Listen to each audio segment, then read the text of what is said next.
Ia berjuang demi cinta, tapi semesta justru memisahkan mereka. Saat cinta diuji oleh waktu, sakit, dan perbedaan, mampukah dua hati bertahan? Ini bukan sekadar kisah romantis. Ini tentang pengorbanan yang tak pernah dilihat, dan cinta yang tetap hidup meski tak lagi bisa digenggam.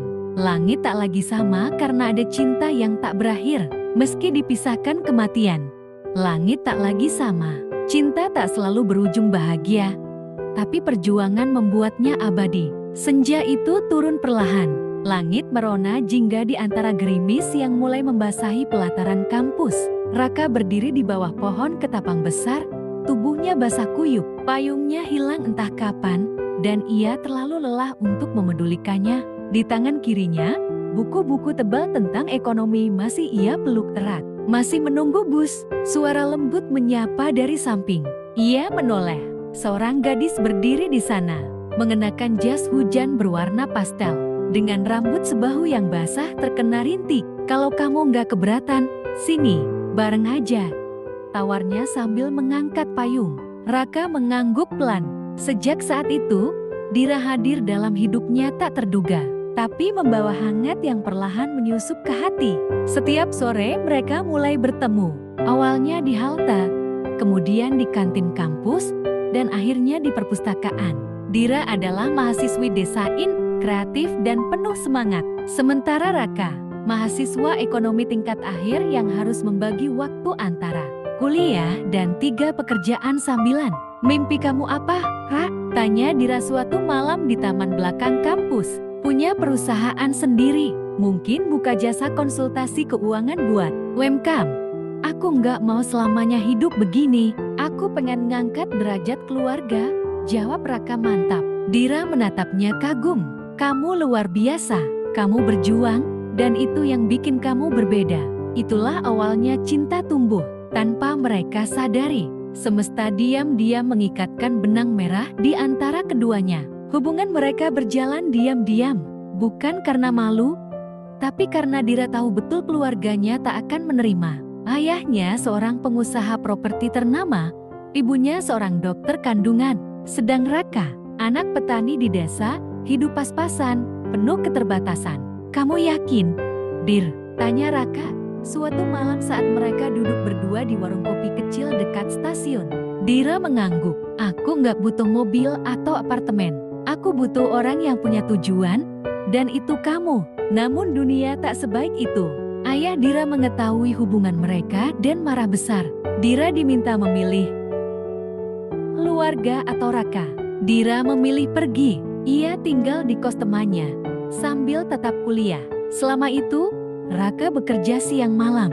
Ia mengajar les privat, jadi barista malam hari, dan pagi-pagi tetap kuliah. Semua demi satu hal, membuktikan bahwa ia layak. Ia menyimpan tabungan, mencicil laptop baru agar bisa mengerjakan skripsinya dan mencari peluang kerja di luar negeri. Sabar ya, Dir.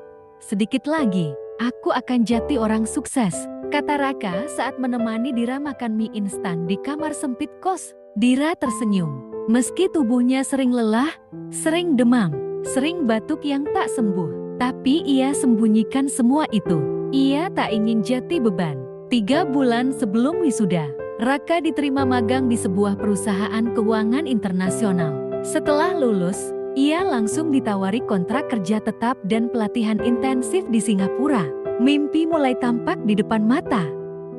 Dia bangga meski hatinya bergetar. Ia tahu ada yang disembunyikan dari Raka.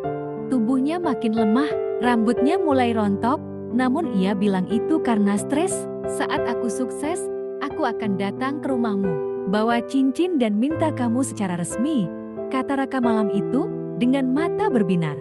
Dira menahan air mata. Ia tak tahu apakah masih diberi waktu untuk itu, tapi ia tak mau memadamkan semangat pria yang ia cintai. Janji ya, bisiknya, jangan lupakan aku. Raka menggenggam tangannya. Langit bola berubah, tapi cintaku tetap. Keesokan harinya, Raka terbang ke Singapura. Dira hanya mengantarnya sampai gerbang bandara, menyembunyikan air mata di balik senyuman. Hari-hari berlalu, Raka semakin sibuk. Ia belajar, bekerja, bahkan mulai merintis bisnis kecil di bidang keuangan digital. Namun satu hal mulai membuatnya resah, Dira tak lagi seaktif dulu, chatnya hanya dibalas singkat. Kadang tidak sama sekali, teleponnya jarang dijawab, bahkan saat ia kirim hadiah, tak ada tanggapan. Ia bertanya-tanya, apakah Dira berubah? Apakah ada orang lain? Tapi hatinya menolak percaya. Aku harus pulang, gumamnya suatu malam. Aku harus tahu. Tiket pesawat dipesan. Ia kembali ke Indonesia tanpa kabar. Berharap kejutan ini akan membuktikan bahwa cintanya masih nyata. Hari itu langit mendung. Raka tiba di rumah Dira. Tapi yang menyambutnya bukan senyum ceria, melainkan tangisan ibunya. Kamu belum tahu, Nak, katanya pelan. Dira, sudah hampir setahun ini sakit, kanker darah stadium 3. Raka terdiam. Dunia seakan berhenti. Dia tak mau kamu tahu. Dia bilang, dia ingin kamu fokus mengejar mimpimu. Tanpa banyak kata, Raka berlari ke rumah sakit. Di sana, di bangsal sunyi beraroma obat, ia menemukan Dira. Tubuhnya kurus, rambutnya hampir habis, tapi senyumnya tetap sama. Kamu bodoh? Isak Raka. Kenapa kamu gak bilang? Dira menahan air mata. Aku gak mau kamu berhenti bermimpi cuma buat rawat orang sakit. Aku cinta kamu, Rak. Tapi cinta itu bukan berarti harus selalu bersama. Raka duduk di sampingnya. Ia menggenggam tangan Dira erat, seakan waktu bisa ditahan. Aku akan berhenti kerja kalau perlu. Aku akan rawat kamu. Dira menggelang. Gak usah. Aku bahagia sudah sempat mencintai kamu. Kamu sudah cukup berjuang. Seminggu kemudian, Dira pergi.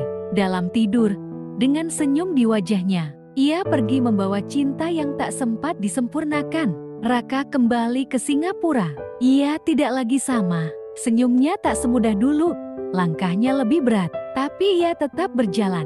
Beberapa tahun kemudian, ia menerbitkan buku berjudul Langit Tak Lagi Sama, tentang perjuangan cinta, pengorbanan, dan kehilangan. Buku itu laris manis, bahkan difilmkan.